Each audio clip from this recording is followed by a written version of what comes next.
नमस्कार दोस्तों, कैसे हैं आप लोग। बात करेंगे सुज़लोन एनर्जी की। सुज़लोन एनर्जी के अंदर जो गिरावट है वह कंटिन्यू होती हुई नज़र आ रही है। जैसा कि मैं आपको पिछले 2 दिनों से बता रहा था कि स्टॉक के अंदर गिरावट हो सकती है, एग्जैक्टली वही होता हुआ यहाँ पर नज़र आ रहा है। इस बीच एक बड़ी अपडेट, एक बड़ी रिपोर्ट निकल कर आ रही है। गिरावट कितनी होगी, सारा कुछ समझेंगे इस एक वीडियो में। रिक्वेस्ट रहेगी, वीडियो अच्छी लगे तो लाइक करके हमें मोटिवेट जरूर करें, नहीं अच्छी लगे डिसलाइक भी कर सकते हैं। चैनल को सब्सक्राइब कर ले ज़बरदस्त जेन्युइन कंटेंट के लिए।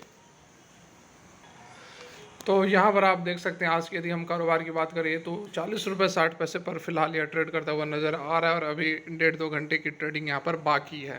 ठीक है, लेकिन आप यहाँ पर देखो कि स्टॉक जो है वह अच्छा खासा यहाँ पर करेक्ट होता हुआ नज़र आ रहा है। एक जो कैंडल बन रही है, बिल्कुल यहाँ पर रेड कैंडल बन रही है। इसका मतलब कि जो है प्रॉफिट बुकिंग काफ़ी हैवी चल रही है, काफ़ी बड़ी यहाँ पर गिरावट का हमें देखने को मिल रहा है।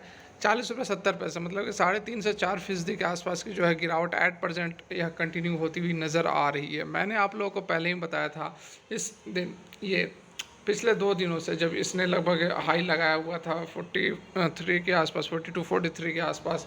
उस समय मैंने आप लोगों को बताया था कि स्टॉक के अंदर लगातार 2 दिनों से बताने की कोशिश कर रहा था कि स्टॉक के अंदर जो है प्रॉफिट बुकिंग हो सकती है, क्योंकि काफ़ी ओवरबॉट रीजन में चल रहा है, काफ़ी ऊपरी, मतलब बहुत ज़्यादा यहाँ पर रैली स्टॉक कर चुका है। 8 रुपये से लेकर इसने 44-45 रुपये तक का जो सफ़र है वह तय कर लिया है केवल और केवल 6 महीने के अंदर। तो बहुत ही बड़ी रैली ऑलरेडी स्टॉक ने दिखा दिया था। तो प्रॉफिट बुकिंग होना था, प्रॉफिट बुकिंग तो होना ही था।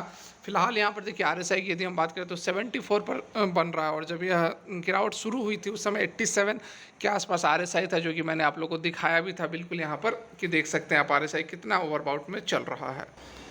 अब सवाल यह उठता है कि गिरावट कितनी होगी। तो देखिए, गिरावट की यदि हम बात करें तो जो एक आप देखो, एक गैप गैप फिलिंग थ्योरी होती है। मतलब कि अगर गैप रह गया है पहले के दिनों में, यदि गैप रह गया है तो प्राइस जो है वह कोशिश करती है उस गैप को फिल करने की। तो यहाँ पर आप देखो, आपको नज़र आएगा 39 रुपये 50 पैसे के आसपास। ये देखो, थोड़ा सा मैं आपको यहाँ पर दिखाने की कोशिश करता हूँ, थोड़ा सा ध्यान दो। आप देखो इस कैंडल का हाई, इस दिन का जो हाई है लगभग लगभग कहाँ पर है, तो 39 रुपये 30 पैसे के आसपास है। और इस कैंडल का जो लो है, इस दिन का जो लो है वो है अराउंड 39 रुपये 70 पैसे। इसका लो 39 रुपये 70 पैसे, इसका हाई 39 रुपये 30 पैसे।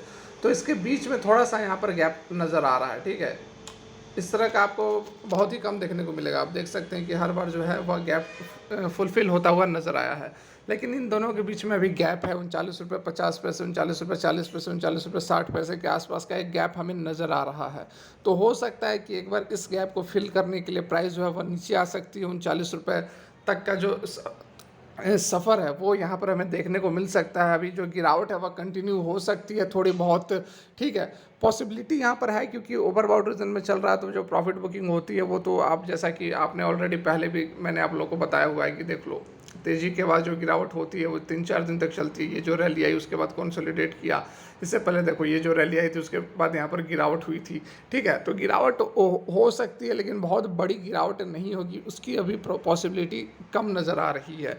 इस जो 20 डेज़ का आप रेड वाली लाइन देख रहे हैं, 20 डेज़ का EMA है, इसको नीचे की ओर कट नहीं करना चाहिए। ठीक है, तो अभी ये काफ़ी नीचे है, लगभग यहाँ पर देख सकते हैं कि 36.5 रुपये के आसपास है RSI, सॉरी 20 डेज़ का जो EMA है हमारा वह ट्रेड कर रहा है। तो काफ़ी नीचे की तरफ सपोर्ट है, तो उतनी गिरावट नहीं भी होनी चाहिए। यदि होती भी है तो फिर यहाँ से 20 डेज़ EMA से सपोर्ट लेकर फिर ऊपर की ओर मूवमेंट कर सकता है। लेकिन अभी थोड़ी सी यहाँ पर जो गिरावट है वह सस्टेन कर सकती है। जैसा कि मैं आपको पहले 2-3 दिनों से लगातार बताने की कोशिश कर रहा था कि यदि आप लॉन्ग टर्म के इन्वेस्टर है तो कोई दिक्कत नहीं है, लेकिन यदि आप 2-4 रुपये 5 रुपये के लिए ट्रेड करते हैं तो आपको अलर्ट रहना पड़ेगा, आपको लेवल्स को ध्यान से समझना पड़ेगा। ठीक है, इस बीच एक्सपर्ट्स क्या कह रहे हैं और क्या कुछ अपडेट निकल कर आई है, दोनों ही खबरों को एक एक करके देखते हैं। तो यहाँ पर देख सकते हैं Avdhoot Bagkar, derivative and technical analyst at stocks box set, उनका क्या कहना है कि सुज़लोन एनर्जी जो है नीड टू सस्टेन ₹40, मतलब 40 रुपये से ऊपर यह सस्टेन करना चाहिए फर्दर अपसाइड मूवमेंट के लिए। While this could function as a minor suppressor, the underlying trend has build a robust support base. और जो इमीडिएट सपोर्ट निकल कर आ रहा है वो है 32 रुपये का। ठीक है, 32 रुपये पर इमीडिएट सपोर्ट है, और कोई भी ब्रेकआउट यदि 42 रुपये से ऊपर होती है तो फिर 50 रुपये तक का टारगेट सुज़लोन एनर्जी के अंदर हमें देखने को मिल सकता है। यार रामचंद्रन टिप्स टू ट्रेड से उनका कहना है कि सुज़लोन एनर्जी बुलिश तो है, लेकिन उसके साथ में ओवरबाउट में भी यह चल रहा है डेली चार्ट्स के ऊपर। तो अगला अगला जो रेसिस्टेंस है वो 46 रुपये 60 पैसे का है, तो इन्वेस्टर्स को जो है प्रॉफिट बुक कर लेना चाहिए इन करंट लेवल्स पर। सपोर्ट जो है वह 40 रुपये 50 पैसे पर रामचंद्रन का कहना है।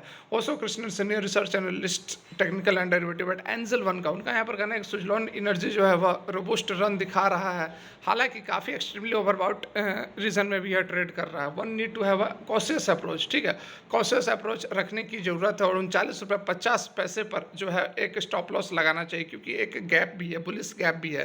While the strong support lies around 34 odd level, 34 का एक ऑड लेवल पर स्ट्रॉन्ग सपोर्ट है, जो कि मैंने आप लोग को अभी दिखाया भी था। 20 डेज का ये में जो है वो 34 के आसपास चल रहा है, तो वही यहाँ पर बताया गया है। On the right higher end में 45 से 46 रुपये जो है वो इमीडिएट रेसिस्टेंस हो सकता है, उसके बाद 48 से 50 रुपये तक स्टॉक मूव कर सकता है। ओके, यहाँ पर ऑलरेडी आप जान रहे हैं कि सुजलॉन एनर्जी को जो है वो एडिशनल सर्विलांस मेजर के अंदर रखा गया है और इंट्राडे की ट्रेडिंग फिलहाल हो नहीं रही है, तो 100% जो है जो डिलीवरी यहाँ पर उठाई जा रही है, ठीक है।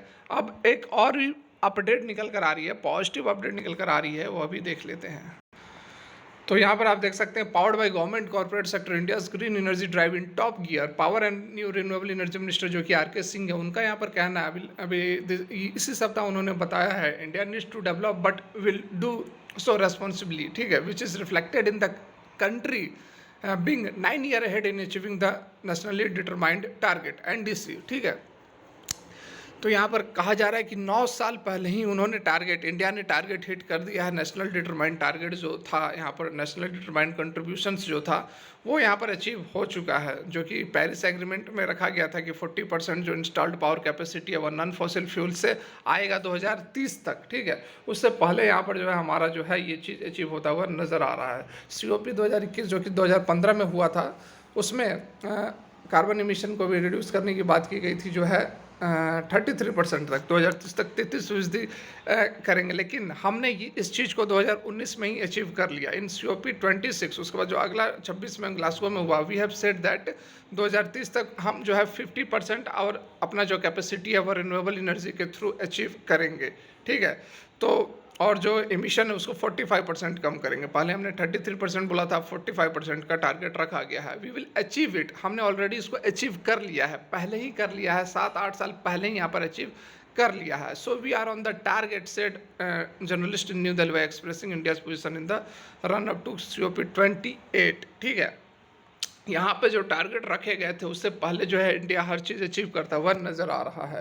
He also said that the success is based on the fact that India is adding renewable energy capacity at the fastest rate in the world, ठीक है। विश्व में सबसे तेज गति से रिन्यूएबल एनर्जी जो है वह ऐड कर रहा है Bharat. Switching to renewable energy holds the key to reducing the carbon footprint and achieving net zero goal in order to achieve जो यहाँ पर 500 गीगावाट का टारगेट 2030 तक रखा गया था। वही बात बताई जा रही है कि जिस तरह से सरकार की पॉलिसीज वगैरह है उससे समय से पहले जो है सारा कुछ यहाँ पर अचीव होता हुआ नजर आ रहा है, जो कि एक बहुत ही अच्छी यहाँ पर पॉजिटिव अपडेट है। जो रिपोर्ट निकल कर आ रही है उसमें सारा कुछ जो है 7 साल 9 साल पहले ही यहाँ पर अचीव कर लिया गया है। तो ये जो है सारा कुछ पॉलिसीज से हो रहा है। सरकार की पॉलिसीज जो है बहुत ही ज़बरदस्त है रिन्यूएबल एनर्जी के अंदर, विंड एनर्जी के अंदर, सोलर एनर्जी के अंदर। तो डेफिनेटली यहाँ पर जो बूम आपको सुजलॉन एनर्जी के अंदर देखने को मिला है 6 महीने में 9 गुना, 8 गुना तो हो ही गया, 8.5 गुना तो हो ही गया। तो वो सारा कुछ यहाँ पर जो है इन्हीं इनिशिएटिव्स के कारण हुआ है। तो डेफिनेटली आने वाले समय में भी काफ़ी बूम रहने वाला है और सुजलॉन एनर्जी जैसी जो कंपनियां हैं वह भी अभी और भी ज़बरदस्त आगे तेज़ी दिखा सकती हैं।